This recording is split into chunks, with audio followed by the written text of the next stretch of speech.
may mga chance na mag-travel kayo mga kapiksi. Yung iba sa inyo pwede mag-honeymoon, baka may mga honeymoon kayo na schedule mga kapiksi. Yung iba naman sa inyo guys, kung kayo ay nagta-travel alone, let's say for example ngayong Christmas season, naisipan nyo mag-travel, solo travel ganyan, may makikilala kayong specific person sa pag-travel nyo, and maaaring merong umusbong na relasyon, romantic relationship, pwedeng fling-fling or pwedeng situationship, mag-start na situationship, pero may makikilala kayo na magpapakilig sa inyo, sa mga solo traveler Gemini.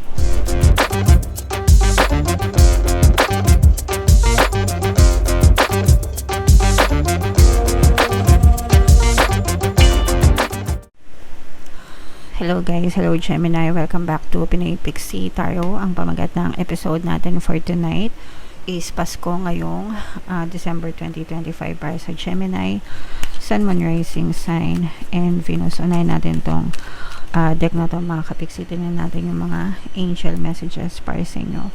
Kung ano na lang yung makaresonate guys, take that message kasi hindi lahat ng mensahe ay mag-resonate sa inyo mga kapiksi. So, ito yung mga angel messages para sa inyo guys. Una, meron tayong angel therapy mga kapiksi. Give your cares and worries to us angels and allow us to take your burdens. So, ipagpaubaya nyo, no? Sa mga divine spirits, kay divine universe, lahat ng mga problema nyo, lahat ng agam-agam nyo, mga kapiksi, kasi hindi naman nila tayo papabayaan. Kung wala kayong masabihan ng mga problema nyo guys, no? Kasi syempre, yung mga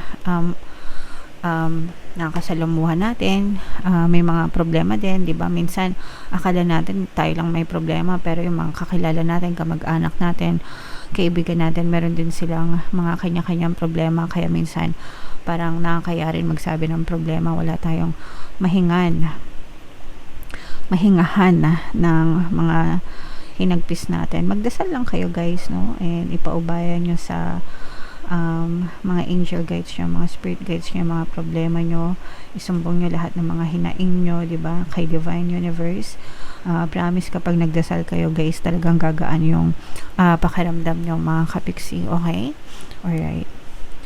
And this one guys, this is creative writing, this is journaling or scripting mga kapiksi.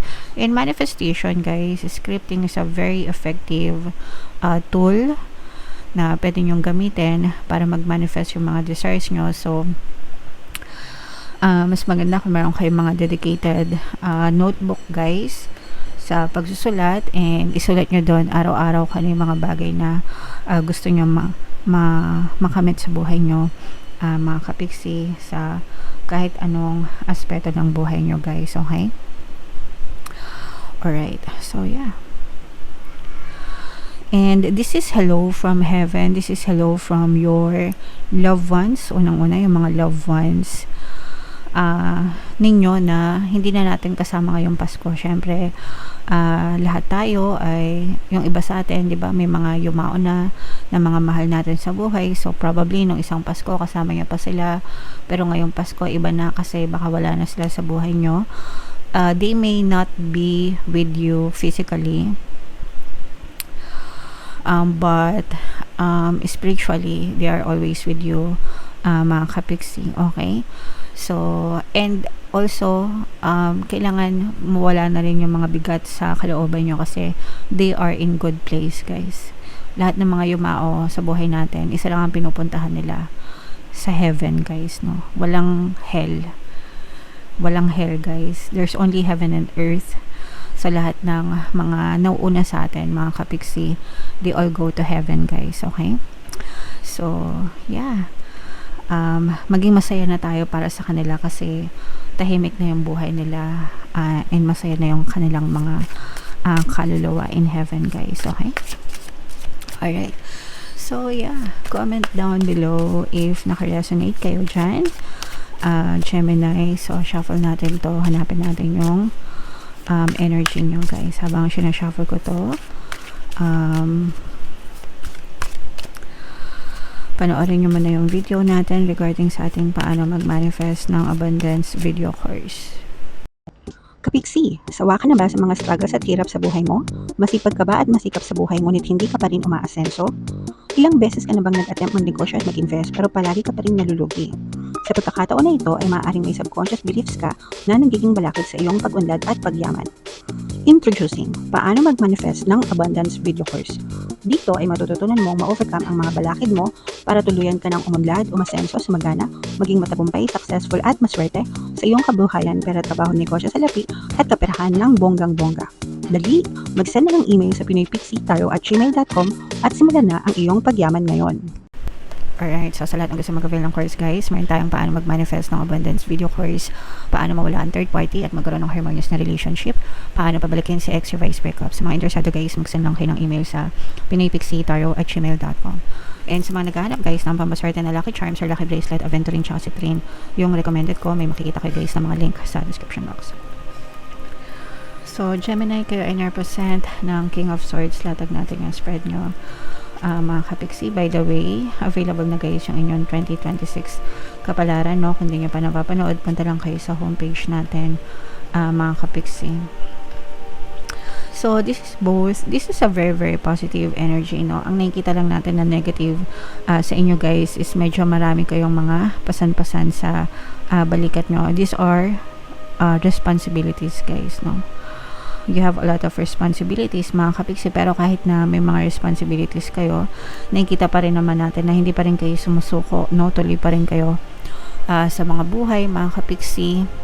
So, kung kailangan nyo naman ng tulong guys, sabi nga dito mga kapiksi, no? Ng inyong mga gabay, ipagpaubaya nyo yan sa kanila mga kapiksi. And kung kailangan nyo ng tulong, magdasal kayo and magsabi rin kayo sa mga pamilya nyo, sa mga mahal nyo sa buhay kung kailangan nyo ng tulong, para hindi kayo nag-iisa sa mga responsibilities and obligations nyo mga kapiksi. Okay? May mga chance na mag-travel kayo mga kapiksi. Yung iba sa inyo pwede mag-honeymoon, baka may mga honeymoon kayo na schedule mga kapiksi.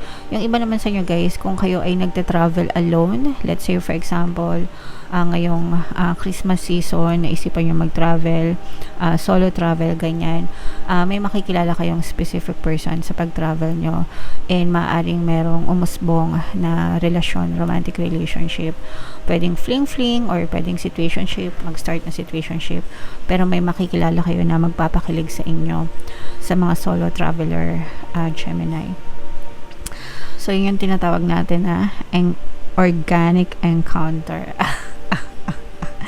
Okay, so may mga ganyan mga kapiksi. And for some of you naman guys, na talaga mag-enjoy lang yung iba sa inyo na magta-travel mga kapiksi, parang ano din, parang hindi kayo, yung iba sa inyo, although hindi naman lahat, parang hindi kayo sa bahay magse-celebrate ng Pasko, para magta-travel kayo with your family mga kapiksi, and enjoy nyo lang yan guys, kasi deserve nyo na maging masaya ngayong Pasko. Yung iba sa inyo parang feeling ko mag-i-staycation, usang-uso yung mga private resorts ngayon, di ba?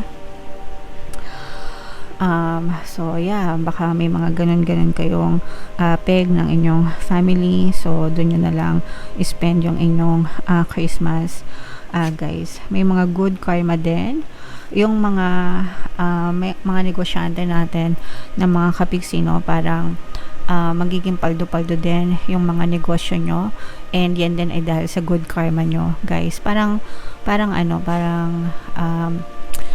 you are reaping your good deeds mga kapiksi. Lahat ng mga magagandang ginagawa nyo, binabalik sa inyo ni universe guys, pamamagitan ng mga blessings mga kapiksi. Okay? So, i-mind nyo na yan, mga kapiksi, yung mga organic encounter na yan, at yung mga travel na to, guys, no, masaya. Yung mga good karma, yan yung mga magagandang energy nyo ngayong Pasko. Guys, yung iba sa inyo, guys, parang medyo nangungulila yung iba sa inyo kasi parang malayo kayo. Yung iba, no, although hindi naman lahat.